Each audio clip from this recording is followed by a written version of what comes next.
अस्सलाम वालेकुम। कुछ अच्छी खबरें नहीं आ रही थी बहुत अरसे से। जंग व जदल की खबरें आ रही हैं, महंगाई की खबरें आ रही हैं, पेट्रोलियम प्राइसेस बढ़ने की बातें आ रही हैं और पेट्रोलियम प्राइसेस बढ़ने से जो महंगाई का तूफान हो रहा है उसकी बातें हो रही हैं। लेकिन इस सारे अमल के अंदर कुछ ऐसी बातें भी हैं जो थोड़ा सा रिलीफ आवाम को दे रही हैं। और वो खबर क्या है कि मुल्क में लोड शेडिंग का खात्मा हो गया है। और ये लोड शेडिंग जो पिछले अप्रैल के महीने में जिसने खूब लोगों के पसीने निकाले, गर्मी ने इंतहाई परेशान किया। एक तो अप्रैल का महीना इंतहाई गर्म, लू चल पड़ी और उस दौरान लोड शेडिंग भी 5-5 घंटे की लोड शेडिंग, और जो बाद में कम होकर 2.5 घंटे पर आ गई और उसका कोई हल नहीं था। वजह क्या थी? खलीज के अंदर जंग हो रही थी, वहां से एलएनजी नहीं आ रही थी। और अब जबकि एलएनजी की वाफिर सप्लाई पाकिस्तान पहुंच चुकी है तो अब पाकिस्तान के अंदर लोड शेडिंग का खात्मा हो गया। और इस बात का ऐलान आज जो वजीर तवानाई हैं अवैस लगारी, उन्होंने किया कि अगले आने वाले दिनों में अब पाकिस्तान के अंदर लोड शेडिंग नहीं होगी। उन्होंने लोड शेडिंग ख़त्म करने की जो 2-3 वजूहात बताई, उसमें जो सबसे बड़ी वजह है कि तो हाइडल पावर जो पाकिस्तान की तवानाई का जो सबसे अहम, सबसे मौसर और सबसे सस्ता जरिया है। हाइडल पावर क्या होती है कि जब आप दरियाओं के ऊपर डैम्स बनाते हैं और डैम्स का पानी जब टरबाइंस पर छोड़ा जाता है और उससे जो बिजली पैदा होती है उसको हाइडल पावर कहते हैं। तो पाकिस्तान की जो कैपेसिटी है हाइडल पावर की वो तो तकरीबन 10 से 11 हज़ार मेगावाट है। लेकिन अब चूंकि ग्लेशियर्स पिघलना शुरू हो गए हैं, पिछले दिनों सर्दी थी तो डैम्स तकरीबन खुश्क हो गए थे, तो हाइडल पावर इंतहाई कम हो गई थी। तो अब ग्लेशियर पिघलना शुरू हो गए हैं, दरियाओं में थोड़ा पानी आ गया है, डैम्स की सतह बुलंद होना शुरू हो गई है, तो अब हाइडल पावर भी बढ़ती चली जा रही है। और अब पाकिस्तान के पास हाइडल पावर की सूरत में 6000 मेगावाट बिजली आ गई है। तो इसकी वजह से ये जो फ्लो है बिजली का बढ़ गया है। फिर अमेरिका से जो पाकिस्तान ने एलएनजी खरीदी है, उस एलएनजी के आने की वजह से जो गुज़िश्ता रोज़ पाकिस्तान में पहुंची, तो वो एलएनजी जो है वो जो पावर जनरेशन हाउसेज हैं, जो बिजली घर हैं, उनको फराम की गई है और वहाँ से बिजली पैदा हुई, उसको सिस्टम में लाया गया और वो सिस्टम के ज़रिए बिजली जो है अब आवाम तक पहुँचाई गई है, जिसकी वजह से लोड शेडिंग का खात्मा हो गया था। अब थोड़ा सा समझने की ज़रूरत है, पाकिस्तान के अंदर 3-4 ज़राए ऐसे हैं जिनसे बिजली पैदा होती है। हाइड्रो पावर का मैंने आपसे जिक्र किया कि पानी के ज़रिए बिजली पैदा होती है। इसके अलावा पाकिस्तान के अंदर बहुत सारे बिजली घर हैं जहां फर्नेस ऑयल के ज़रिए बिजली पैदा होती है, यानी कि तेल के ज़रिए बिजली पैदा होती है। ये एक इंतहाई महंगा ज़रिया है। पाकिस्तान के अंदर गुज़श्ता अदवार में बहुत से फर्नेस ऑयल के बिजली घर बनाए गए, उससे वक्ती तौर पर तो फ़ायदा हुआ, लेकिन एक लॉन्ग टर्म पे पाकिस्तान के लिए मुश्किलात बढ़ गई। पाकिस्तान के अंदर बहुत सारे बिजली घर इस वक्त मौजूद हैं, जो उनमें से बहुत सारे तो ऑपरेशनल भी नहीं है। उसकी वजह यही है कि उनकी बड़ी तादाद जो है वो फर्नेस ऑयल पर चलने वाली है। इसके अलावा पाकिस्तान के अंदर कोयले से चलने वाले बिजली घर भी मौजूद है। और इसके अलावा पाकिस्तान के अंदर जो गैस वाले, कोयले वाले, फर्नेस ऑयल वाले और हाइड्रो पावर वाले, ये तमाम के तमाम मिलकर तकरीबन पाकिस्तान के अंदर अगर कैपेसिटी को जज किया जाए तो गिनती जो पेपर पर आएगी वो तो 46,000 मेगावाट की आएगी। लेकिन एक्चुअल जो आज जैसे वजीर तवानाई ने बताया कि जो एक्चुअल जो पाकिस्तान की बिजली की कैपेसिटी है वो 30 से 32 हज़ार है। यानी कि बिजली घर एक तो पुराने हो चुके हैं, फर्नेस ऑयल पर बहुत सारे हैं, उनसे आप बिजली नहीं हासिल कर सकते। यानी कि अगर एलएनजी जो पाकिस्तान के अंदर आई है तो इससे जो बिजली पैदा होगी उसकी कॉस्ट तकरीबन 22 रुपये पर यूनिट है। और अगर यही बिजली फर्नेस ऑयल के जरिए पैदा की जाए तो ये कॉस्ट जो है तकरीबन 45 रुपये पर यूनिट तक पहुंच जाती है, यानी 2 गुना प्राइस पाकिस्तान को देना पड़ती है। तो अब एलएनजी का आना जो है पाकिस्तान के लिए खुशखबरी की बात है।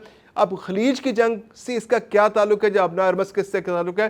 पाकिस्तान के जो एग्रीमेंट है आगे आने वाले कई महीनों सालों के लिए वो कतर के साथ है। पाकिस्तान ने उससे गैस एलएनजी खरीद रखी है और ये कॉन्ट्रैक्ट अगले कई अरसे के लिए है। और पाकिस्तान वहाँ से तकरीबन $12 मिलियन BTU के हिसाब से ये गैस खरीद रहा है। और ये गैस जो है पाकिस्तान की, चूंकि एक लॉन्ग टर्म एग्रीमेंट है, तो ये एक मुस्तकिल प्राइस पाकिस्तान ने उसके गैस लेती है। तो तकरीबन 10 शिप्स जो है पाकिस्तान की गैस लेकर, एलएनजी लेकर पाकिस्तान आती है। पिछले दिनों ये इतनी वाफर आ रही थी मार्च के महीने में या फरवरी के महीने में कि पाकिस्तान की ज़रूरत से ज़्यादा हो गई थी।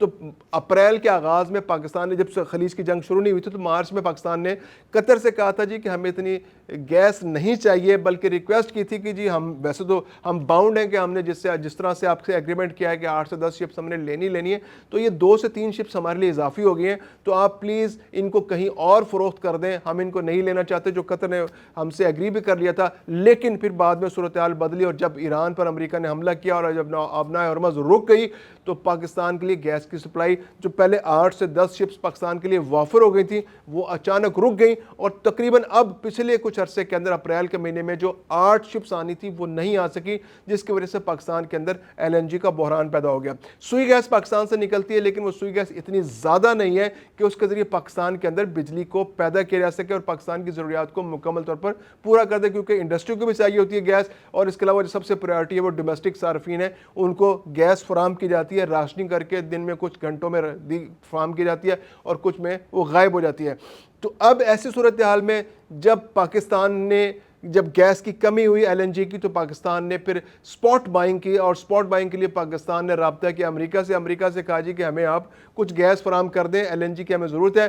तो उसमें अमेरिका से हमें, पहले तो हम कतर से $12 के एवज ख़रीद रहे थे, तो अमेरिका से अब हमें $18 MBTU के हिसाब से ये गैस मिली है। स्पॉट बाइंग है, चूँकि आप जब किसी जगह जाकर फौरी ख़रीदारी करते हैं, एक तो है ना कि आपका मुस्तकिल ग्राहक होता है, क्लाइंटेज होती है, या आपका कोई डीलर होता है, वेंडर होता है आपका, जिससे आप मुस्तकिल खरीद रहे हैं, तो आपको सस्ती चीज़ मिलती रहती है। लेकिन जब आपको बाजार में अचानक कोई एमरजेंसी में कुछ चीज़ खरीदनी पड़े तो वो आपको महंगी मिलती है। तो ये महंगी गैस पाकिस्तान ने खरीदी है, पहले $12 MBTU के हिसाब से मिल रही थी, ये $18 MBTU के हिसाब से मिल रही है। लेकिन यह है कि फिर भी ये फर्नेस ऑयल से बहुत सस्ती है, क्योंकि आप जब $22 का बिजली का यूनिट बनाते हैं और फर्नेस ऑयल पे आप 45 का बनाते हैं, तो ये LNG जो है ये आ रही है, तो ये फर्नेस ऑयल से हर सूरत कम होगी और पाकिस्तान के लिए रिलीफ है, अवाम के रिलीफ है कि अवाम जो है उनको बिजली दस्तयाब होगी। इसके अलावा जो कोयले के ज़खायर हैं वो पाकिस्तान के अंदर मौजूद हैं, कोयले से बिजली पैदा हो रही है और कोयले की कैपेसिटी भी वो तकरीबन 8 से 10 हज़ार मेगावाट की है। थर कोल बड़ा इंपॉर्टेंट है इसके अंदर। इसके अलावा साहिवाल के अंदर, बिक्की के अंदर पाकिस्तान के कोयले से चलने वाले जो प्लांट्स हैं वो चल रहे हैं, वो एक्टिव है। कोयले से बिजली पैदा हो रही है, 6000 मेगावाट जो है हमारे पास हाइडल से आ गई है। इसके अलावा LNG जो है हमने तकरीबन 6000 मेगावाट तक LNG को भी ले गए। तो पाकिस्तान के अंदर इस वक्त जो ज़रूरत है वो 20 से 22 से 24,000 मेगावाट की ज़रूरत है। और एक वक्त ऐसा आता है कि पाकिस्तान के अंदर जो हाईएस्ट यूजेज है बिजली की, जो रिक्वायरमेंट होती है वो तकरीबन 28,000 मेगावाट तक जाती है। जबकि बिजली पाकिस्तान के अंदर जो नॉर्मल, जब पाकिस्तान के कंट्रोल में मामलात होते हैं, तो 25 से लेके 26,000 मेगावाट तक बिजली पाकिस्तान कन्वीनियंटली पैदा करता है। और जब यूजेज जो है 28,000 मेगावाट तक चली जाती है, तो उस वक्त थोड़ी बहुत पाकिस्तान के अंदर लोड शेडिंग करना पड़ती है। लेकिन आज जिस तरह से वज़ीर तवानाई ने उम्मीद दिलाई है कि पाकिस्तान के अंदर अब 30,000 मेगावाट तक बिजली पैदा करने की सलाहियत है और पाकिस्तान आने वाले दिनों में इसको मीट भी कर सकता है 30 से 32,000 मेगावाट, और लोड शेडिंग अब नहीं होगी। और ये एक अच्छी खबर है, अगरचे लोड शेडिंग ना होने से फिर ये है कि बिजली के बिल भी ज़्यादा आएंगे, क्योंकि लोड शेडिंग होती है तो शायद बिजली के बिलों में भी थोड़ा बहुत फ़र्क पड़ता है। लेकिन बिजली होगी, गर्मी की दोपहरें अच्छी गुजर जाएंगी, रात को पंखा चलता रहेगा और कुछ ना कुछ ठंडी हवा आपको मिलती रहेगी।